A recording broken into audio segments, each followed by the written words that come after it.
internautas! Hoje eu tô aqui na casa do artista Rafael da Escócia para fazer mais uma entrevista do nosso projeto Capital Plural.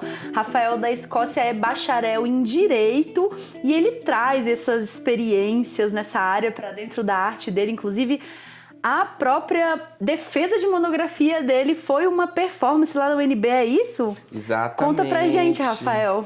2017 foi quando eu comecei a pesquisar em artes visuais, e eu estava me formando, e aí me ocorreu fazer essa defesa montada de drag. O tema do meu trabalho não tinha nada a ver com a performance, eu pensei mesmo nesse gesto de inscrição desse trabalho a partir dessas imagens que eu produzi, né? Dessas provas que eu produzi contra mim. Isso é uma coisa recorrente no meu trabalho, na minha pesquisa. Uma amiga minha fez 2 registros, assim, que são os que eu mais uso nessa performance.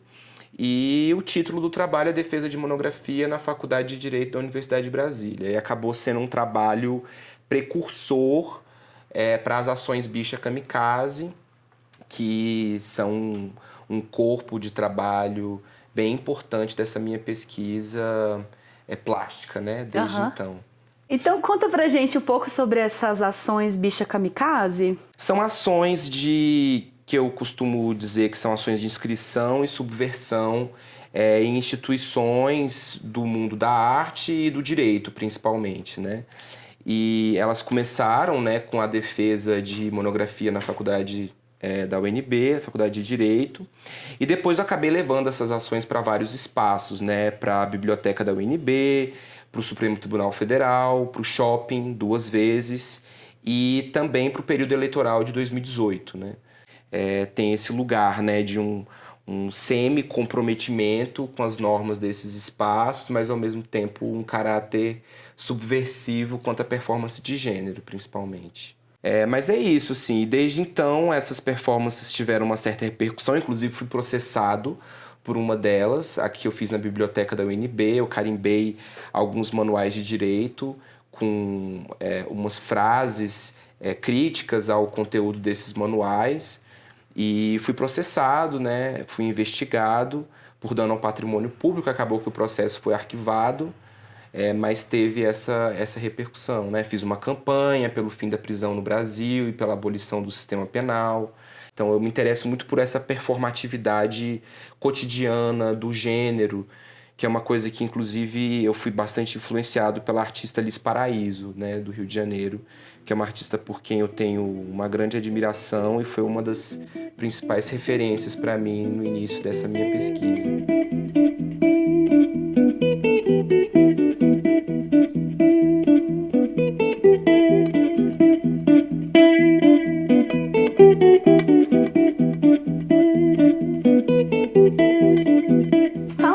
Sobre essa escultura performance manual do direito? Claro que inclusive um dos elementos dela tá bem aqui, que é esse pote que eu coletei esperma durante o período em que eu estava na residência do Prêmio Vera Bram, e aí misturei com glicerina e botei um bonequinho de advogado de cabeça para baixo. Sobre esse pote tinha uma caixa de acrílico com vários manuais de direito que a gente encontrou naquela época, queimados, né? E aí eu fiz meio que uma estufa para eles, assim, né? E eles continuaram esse processo de apodrecimento, né? E para mim, assim, uma coisa que me interessa muito na minha pesquisa é essa relação entre o manifesto e o latente, sabe? É pensar o discurso jurídico tal como ele as ficções de poder que constituem esse discurso e a efetividade social das normas. Então, você tem, por exemplo, o discurso jurídico penal, que fala que a pena tem uma finalidade manifesta de ressocialização, de proteção de bens jurídicos, baseado no monopólio da violência pelo Estado, na isonomia perante o controle penal. E o que se vê, na verdade, é precisamente o contrário, né? É um caráter dessocializante da pena, estigmatizante, que a pena protege bens jurídicos da elite do país, né? Bens jurídicos seletivos, principalmente o patrimônio.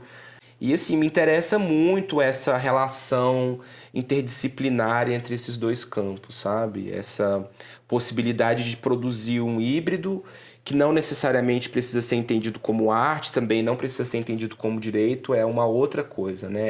E você tem uma série de trabalhos feitos em parcerias com outros artistas aqui de Brasília também, né? Você quer citar pra gente alguns deles, pra gente ir mostrando aqui?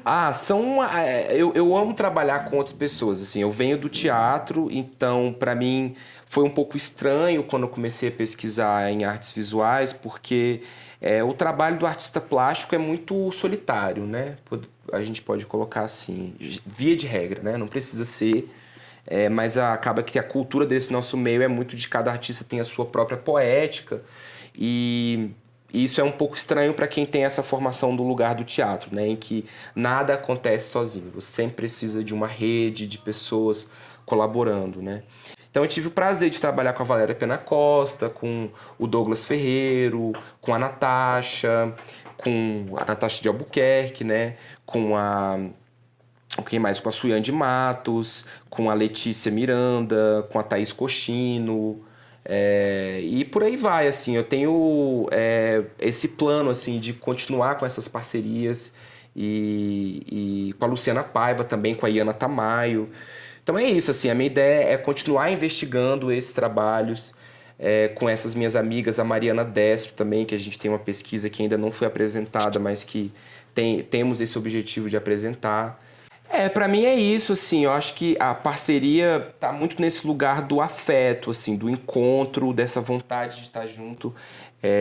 Então, assim, as parcerias que eu venho realizando geralmente partem de uma amizade já que eu tenho, que eu nutro com essas amigas e amigos, e aí as ideias vão surgindo e a gente vai desenvolvendo o trabalho e acaba sendo isso, né? É um filho, assim, eu vejo os trabalhos muito como filhos, que tem muito da gente, mas ao mesmo tempo trazem muito da outra pessoa também, né? E eles têm uma independência em relação ao artista. Eu não acho que a obra e o artista se confundam nesse sentido, né? Para mim é sempre muito instigante, assim, ver no que pode se tornar o trabalho, sabe? Que é sempre um híbrido, algo muito novo, assim, quando tá na parceria, que tem muito de mim, mas também tem muito da outra pessoa.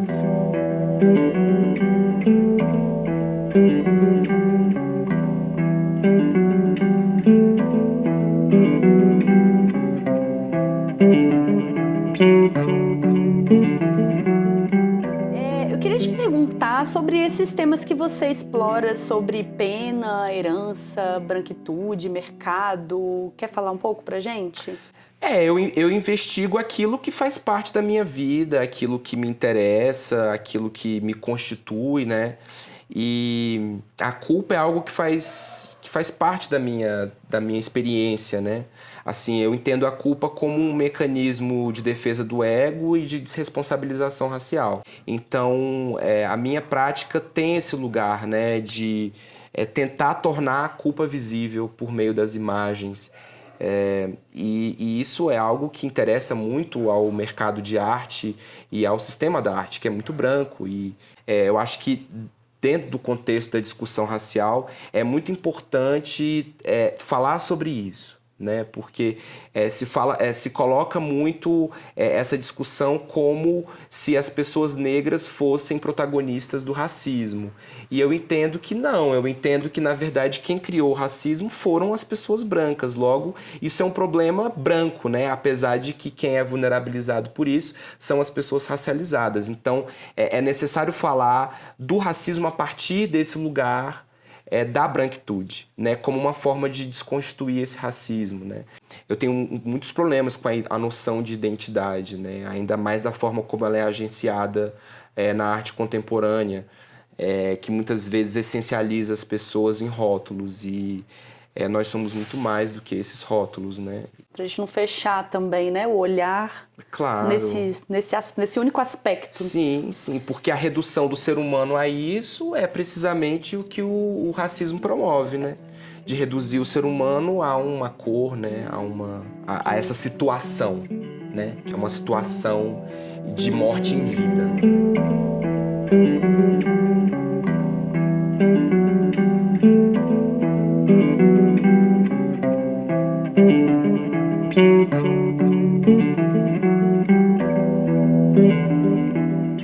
quer deixar alguma mensagem para os nossos jovens aspirantes a artistas que porventura possam estar aí assistindo esse vídeo?